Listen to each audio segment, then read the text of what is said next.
Assalamualaikum warahmatullahi wabarakatuh. Perkenalkan, nama saya Rizky Antari dari kelas 12 IPS 1. Asal sekolah SMA Negeri 12 Kota Tangerang.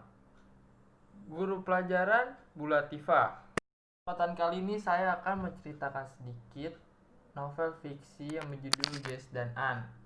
Ges dan An adalah sebuah novel karya pertama yang dibuat oleh Tesana atau Rintik Seduh.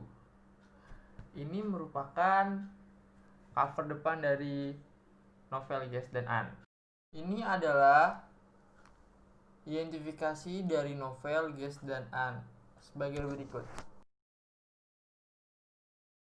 Ini menceritakan berawal dari kisah tentang perempuan SMP yang akan beranjak dewasa yang bernama Keanan Amanda. Keanan Amanda adalah sesosok perempuan yang belum mengenal cinta.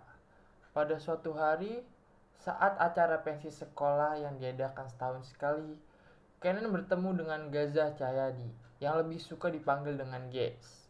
Pertemuan mereka berawal dari meminum es teh bersama dan berdiri bersama di barisan paling belakang ketika menonton pensi. Pertemuan yang berlanjut di Metro Mini, di kedai, hingga pada pertemuan berikutnya yang berujung pada sebuah rasa. Ges adalah laki-laki yang misterius namun penuh dengan kejutan. Sampai An harus menunggu agak lama hingga pensi berikutnya baru bisa bertemu dengan Ges. Hingga pada suatu hari, An yang akhirnya mengetahui bahwa Ges akan melanjutkan kuliahnya ke Berlin. Ia akan meninggalkan An.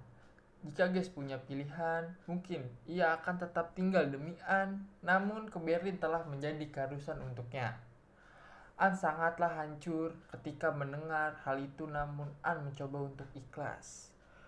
Ges saat itu telah berjanji untuk tidak berhenti mengirim email pada An setiap harinya untuk membuat An tetap merasa bahwa Ges selalu ada bersamanya. Telah ia tepati, tidak pernah terlewatkan sehari pun tanpa email dari Ges untuk An. An sama seperti Ges, ia akan melanjutkan SMA-nya di Yogyakarta. Tahun-tahun An menunggu Ges kembali dari Berlin. Ia membuatnya rindu pada Ges, walaupun beberapa tahun pertama Ges masih menyempatkan diri untuk bertemu dengannya. Namun lama-kelamaan, An merasa lelah. An ingin melupakan Ges. An ingin merelakannya. Ia merasa bodoh menunggu Ges yang tak kunjung kembali. Pada hal sudah sangat jelas ada seorang di sisi An yang selalu menjaga dengan penuh cinta selama Ges tidak ada. Seorang barista bertato dengan kisah hidup yang dapat dibilang tidak terlalu baik yang bernama Bayu.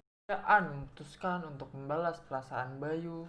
5 tahun telah berlalu, An sudah lulus kuliah kedokteran. Bahkan ia sudah mulai bekerja di sebuah rumah sakit.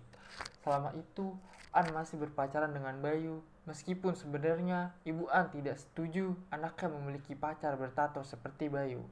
Namun An menyadari bahwa walaupun ia telah berhubungan dengan Bayu, tetapi ia belum bisa melupakan Ges. Hingga pada suatu hari, An memutuskan pergi ke Berlin untuk mencari Ges, guna menyelesaikan masalah masa lalu yang mereka belum sempat selesaikan. Bagian dari buku ini dapat dilihat bahwa tokoh dalam cerita sangatlah menarik dan tidak biasa. Contohnya seperti Ges. Ges digambarkan sebagai sosok yang sempurna sehingga banyak pembaca perempuan yang ingin memiliki pacar seperti Ges. Cerita yang dibawakan juga menarik dan tidak membosankan. Penulisan menggambarkan latar dengan mudah sehingga pembaca mudah mengimajinasikan apa yang telah digambarkan. Bahasa yang digunakan oleh penulis juga mudah untuk dipahami.